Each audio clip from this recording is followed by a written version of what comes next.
ओम नमस्ते जी।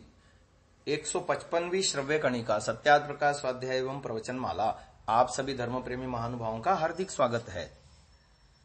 संन्यास और वानप्रस्थ के विषय में पंचम समुल्लास में चर्चा आ रही है, जिसमें संन्यास प्रकरण में हमने जाना कि कब संन्यास लेना चाहिए।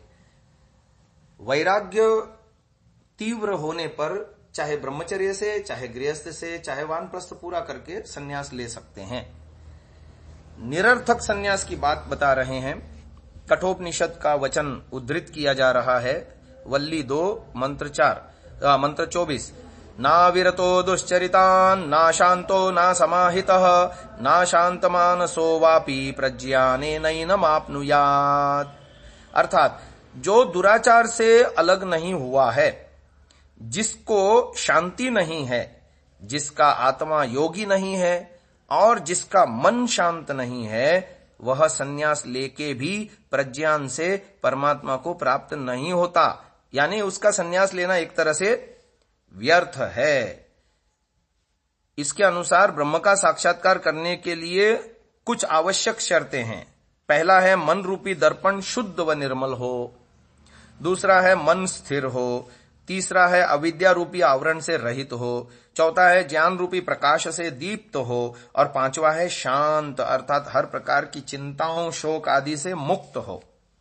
सन्यासी का परम लक्ष्य ब्रह्म प्राप्ति है, अतः उसमें इन सभी गुणों का समाविष्ट होना आवश्यक है। अब आगे आ रहा है सन्यासी के कर्तव्य। कठोपनिषद की 3 वल्ली 13वें मंत्र को उद्धृत कर रहे हैं।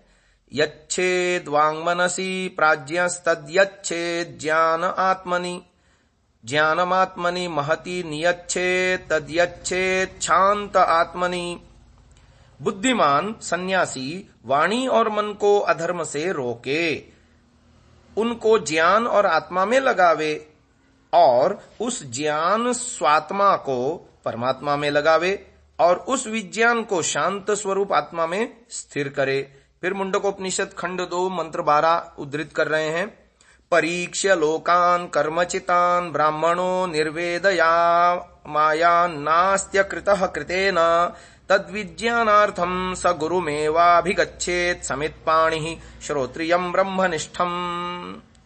अर्थात सब लौकिक भोगों को कर्म से संचित हुआ देखकर ब्राह्मण अर्थात सन्यासी वैराग्य को प्राप्त होवे, क्योंकि अकृत अर्थात न किया हुआ परमात्मा कृत अर्थात केवल कर्म से प्राप्त नहीं होता। इसलिए कुछ अर्पण के अर्थ हाथ में लेके वेदवित और परमेश्वर को जानने वाले गुरु के पास विज्ञान के लिए जावे, जाके सब संदेहों की निवृत्ति करे।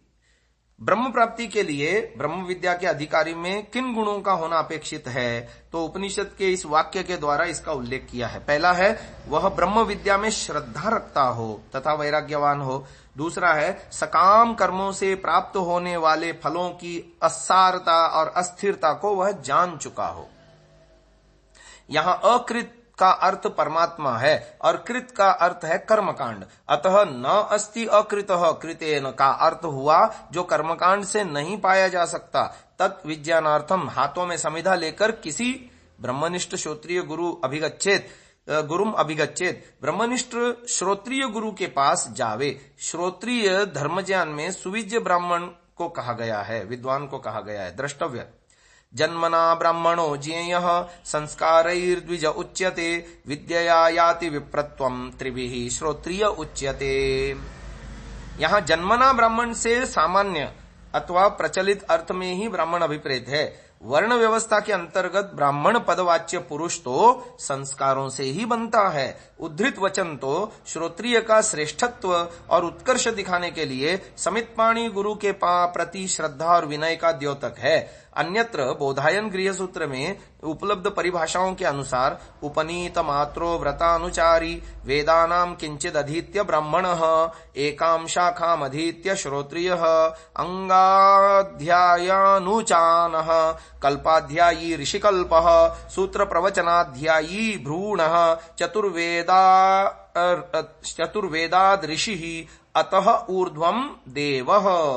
अर्थात जिसका केवल यज्ञोपवीत हुआ हो ऐसा ब्रह्मचर्य व्रतधारी वेदों का कुछ भाग पढ़ने से ब्राह्मण कहता है, एक संपूर्ण शाखा पढ़ने से श्रोत्रिय कहता है, अंगों को पढ़ने वाला अनुचान कहता है, कल्प का पढ़ने वाला ऋषि कल्प कहता है, सूत्रों और भाष्यों को पढ़ने वाला भ्रूण कहता है, और चारों वेदों को सांगोपांग पढ़ने पढ़ाने से ऋषि कहता है, और इससे आगे देव कहता है। महानुभाव, सन्यासी के लिए किसका संग नहीं करना चाहिए, इसकी शिक्षा आगे आ रही है। मुंडकोपनिषद प्रथम मुंडक खंड 2 मंत्र 8 और 9 उद्धृत किए जा रहे हैं।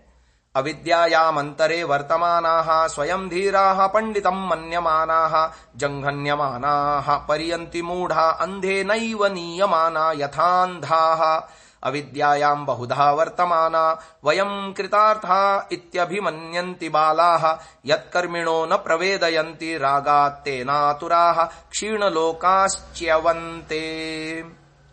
इसका अर्थ है, जो अविद्या के भीतर खेल रहे, अपने को धीर और पंडित मानते हैं, वे नीच गति को जाने हारे मूढ़ जैसे अंधे के पीछे अंधे दुर्दशा को प्राप्त होते हैं, वैसे ही दुखों को पाते हैं। जो बहुधा अविद्या में रमण करने वाले, बाल बुद्धि, हम कृतार्थ हैं ऐसा मानने वाले, जिसको केवल कर्मकांडी लोग राग से मोहित होकर नहीं जान और जना सकते, वे आतुर होकर के जन्म मरण रूप दुख में गिरते हैं। इसलिए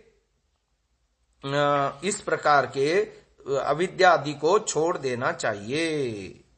तो कितनी बढ़िया बात कही है, जैसे कि अविद्या के बीच में वर्तमान अपने आप को धीर पंडित विद्वान मानने समझने वाले दुखों के मारे मूढ़ पुरुष हैं, वे अंधे के द्वारा ले जाते हुए गड्ढे में ही गिरेंगे, इधर उधर भटकेंगे।